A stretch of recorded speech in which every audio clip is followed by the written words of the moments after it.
What's up guys, welcome to the 10k subscriber special. Thank you guys so much for your incredible support and love. Because we have reached this incredible goal, I have built a full Unreal Engine 5 project that you can download to mess around, play and edit with and much more as you want. It is a Souls-like game with a main emphasis on combat mechanics and more. First of all, I will be playing the game to show you how it looks, and then I will make a brief review of the project overall through all the blueprints, code and levels, so you can have an idea and a guide when you download the project, like where to go to change stuff, edit stuff, etc. So, let's get started. Alright, so let's get started. We are in the Dimension 1, so we have a few levels over here, and we have our first enemy that I will actually go ahead and kind of skip, okay? Now you do you, and you can also attack him, but just go ahead and go straight forward into the first boss. Now it is very hard to beat him, pretty much impossible, but you can try. You can try, I guess. So yeah, you can go ahead and dodge, roll, and play with your attacks and timings in order to go ahead and defeat it. But yeah, I went ahead and died. You know, it's pretty hard to boss. Just a thing over here, it's kind of designed you to die, but you know. Alright, so now we are going ahead into the second dimension. So each level is like a dimension, and you travel each time that you die. So actually, progression, it is a bit different than normal games. It is actually when you die. So okay, alright, so we have one of the first enemies over here. I guess one of the basic ones. Now they are hard to kill too, okay? But let's go ahead and just go a bit straightforward. Let's go ahead and press Q to heal into the boss area or arena, if you want to call it. Yeah. So here it is, the second boss. Now you may have seen that it's the same boss, and it is. That's because of how the dimensions work and stuff. It's a bit kind of the mini lore of this sprite. Now you also have a stamina bar that, as you walk and run and whatever and dodge and roll, it will go ahead and lower. Decrease, I guess. So you just have to stay still to increase the stamina, which is hard because now you will actually get pretty, bombed. So you have to kind of control this. Now you have to go ahead, and you have two enemies here. Of course, you can decide to go and kill the other one first, so you only have the boss at one time. But yeah, all right. So I went ahead and died, but like I said, it is the purpose of the first two levels to die. Oh my god, there are too many music and sounds playing at the same time right now. Alright, so now we are on the Dimension 3, which is, did you really die again? So now we have another enemy over here. You can go ahead and try to kill this one this time. Dodge, well, go. Oh, I'm very bad at this game. It's even my own game, so imagine how this goes. And yeah, it is a bit laggy because I did not optimize it correctly. I didn't spend too much on that. Now if you can optimize a bit more, but also bear in mind that I am recording. I have like a lot of applications right now open and stuff, doing a lot of things. But anyway, so you can heal every 5 seconds. So right now gonna heal again, but now I can. So I guess you can kind of use trick the enemy to follow you, and you kind of dodge and roll. There we go, we're gonna kill him. There we go. So we killed our first enemy finally. So we're gonna stop, we're gonna replenish a bit the stamina, so we can, we're prepared for the first boss. Now bear in mind that the stamina will auto decrease even when you walk. You can't run in this game, okay? It's only walking. So every time you do any movement at all, really the stamina will decrease. So now I'm gonna stop a bit so I will recover before the boss. Alright, so are we ready? I think we're ready. Alright, so I'm gonna head and target lock him with tab, and now he's already destroying me, and he killed me. Yeah, that's how it goes. I guess that I'm not gonna be able to defeat him, so maybe one of you guys is able to defeat this guy. Please record it, send it in a video, screenshot or whatever. But the game will actually finish when you guys kill that boss over here. So basically the game is built around in 3 bosses and 3 different levels or dimensions. Now the first 2 ones are extremely hard, so it is basically designed you to die. Now when you die, you travel a dimension. So really progression is when you die, which is a bit weird, but it is what it is. That's what happens when I make games. Anyway, so of course, except for this last boss, when you actually go ahead and finish the game, win. So if you defeat this boss, you'll basically win the game. Now it is still very hard, not so hard as the other ones, because the other ones are kind of made on purpose for you to die, but it is still pretty hard. So you can play with your jobs. Of course, you can. You have full access to this sprite, so you can change the damage, health, stats, and change a bit the level. You can customize it as you want. You can download the whole Unreal Engine project, so you can do whatever you want to it. Expand this game, make more things. It is in your hands. Now I'm gonna go ahead and review a bit of the code. Alright, so first of all, we have this castle scene or level, however you want to call it, which basically will contain the first boss area, and then we go out. You will see that it's extremely bright, and then we have the first hall, which is basically when you start the game. Now the reason is that it is extremely bright, of course done in purpose.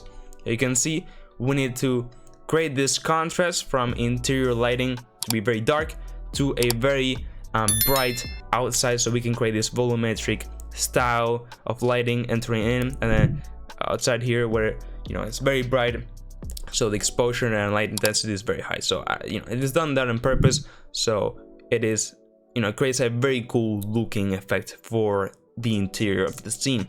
So yeah, we have the player start over here, and then you have the first enemy, they have quick suit decorations and stuff, and then we have the first trigger box. So when you get to this trigger, if we open the level blueprint, you will see that if it is the player who entered in that trigger, we will play the teleport animation, which is on the HUD.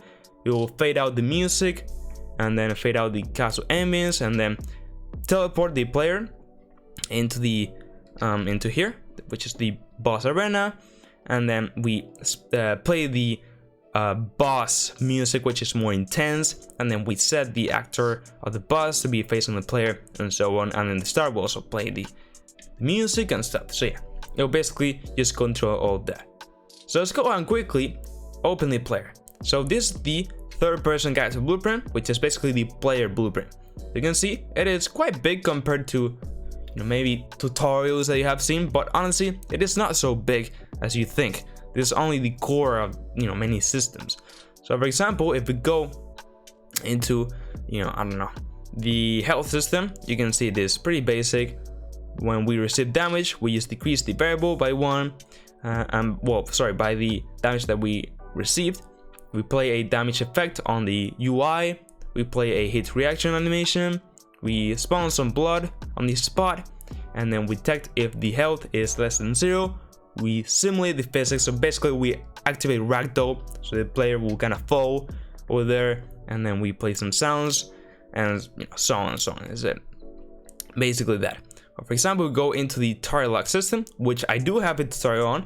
I do have a tutorial on pretty much all the things I'm gonna be seeing in this sprite. Like honestly, I have a huge library of Unreal Engine 5 tutorials. And if you're new to the channel, go ahead and check them out because there's a lot of things over there. All right, so basically, if we don't have a current target selected, we make a sphere trace, so basically an invisible sphere that it will detect basically pawns, which are characters, and then we have this detected an enemy. We will assign it to the variable, and then activate the UI on that specific enemy of the circle, pointing into it, and then later on in the update, in the event tick, if we have a target selected, we will set the control rotation, which is the player overall rotation, to be facing from the find a lookout rotation from this specific player to the other player, which will basically do with a height calculation, which is very basic. If it's the enemy, the height will be -50, and then if it's the boss, -150. It's just to make things a bit better with an offset, so the camera is pointing in the perfect spot out of the enemy, so you can have a great view over it. And we have many more things. For example, when you heal, it will do kind of the opposite of what the damage would do, where it will add and increment the health and play a heal image effect and a sound, etc. And then for example, the combat, which I do also have a tutorial on, and of course also in the health and stuff, you know, if we are not attacking, we play an animation montage. But if we are so if we are not attacking, we play an animation montage. But if we are already attacking, we will continue with the combo. Okay, and basically set the attack index to 1, so it will not decrement. You know, I do have it on this actually, you know, explaining what all this does, but pretty much the combo attack system, etc. The sword trays, so we can detect the enemies and, you know, apply damage when the sword goes ahead and gets near it, and so on and so on. Now let's go ahead and quickly cover a bit the character over here and how it behaves. So if I go here into viewport, all right, you will see that we have the player character over here, which is the warrior, but we have a parent, which is a mesh, and you will see that it is a Mixamo character. So basically all the animations come from Mixamo, okay? And we have this Mixamo character that is basically hiding behind this armor over here, we could say, and it's the one actually playing all the animation stuff. But then what we're doing is retargeting in real time into this other mesh, which is the warrior. So if I were to hide this warrior, you will see the Mixamo character doing all the animations behind. It is like just adding a layer into it, but it is completely another mesh, and without, you know, with another completely different skeleton. So it is basically just getting the animations in real time. So if we go into characters, all right, and then Mixamo, which is basically where you will find all the animations. So for example, go into combat, you can see what I was saying before about the attack animations, and we have all the notifiers, etc, etc, and all these are with the Mixamo character skeleton. And then we go into the characters folder again, and we go into warrior. We see that we have an IK rig, and then we have the IK retarder, which will go ahead and basically retard all the Mixamo animations into the warrior in real time. So it is very useful, and I do have a tutorial on, so if you want to check it out, go ahead, and it is extremely useful for a lot of cases. Yeah, so let's go ahead and quickly check a bit of the enemy AI. So if we go into the AI folder, you will see that we have a behavior tree, etc. Let's go ahead and quickly open it. Now the AI is extremely simple. So first of all, we'll go ahead and select 2 sequences over here depending on a value, which will be if we are seeing the player or not. So if we are not seeing the player, the enemy will just go ahead and roam around. It will just pick a random point in the scene, then go, then wait 2 seconds, and then again. But if we are seeing the player, well, the enemy is seeing the player, it will go into the chase player sequence and go ahead and, you know, chase the player, and then when it's near, it will do the light attacks, and so on and so on. Again, I do have tutorials on this, so if you want to check it out, go ahead. I'll be mentioning that a lot, I guess, in this video. And we have the blackboard with the variables, which is only we have one, which is very good. But yeah. And then, for example, if we go into the enemy blueprint, all right, which is the parent. I will showcase in a second what I mean with parent.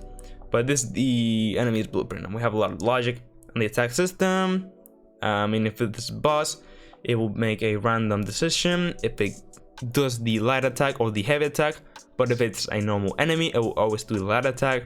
And we do again a sphere trace, basically an invisible sphere, detecting we have the player, and if so, it will attack and apply the damage, and so on and so on. And again, the health, which is very similar to the player one, and so on and so on. So yeah. Now, what do I meant by parent? Well, basically, we have different enemies. We have the boss, and we have the skeleton. Again, we're using the BP enemy as the Mixamo and then retargeting all the animations into the boss and skeleton. Now, it might sound all this very very complex and advanced, but you know, this kind of you starting out making more, I guess, efficient stuff from tutorials and stuff.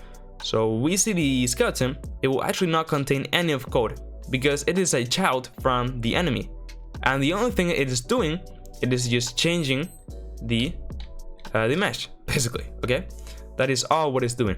And the same with the boss. If I were to open the boss, well, in this one we do have some more things because the boss does take a bit more of care itself, but you know, it's just specific things of the the sword radius and max health, and then when it dies it will reload the scene, and you know, when you win the game, etc. It's more stuff, but all about the AI will be done on the enemy behavior. So we'll only basically be adding some things to out as the mesh and some more things that the boss needs specifically.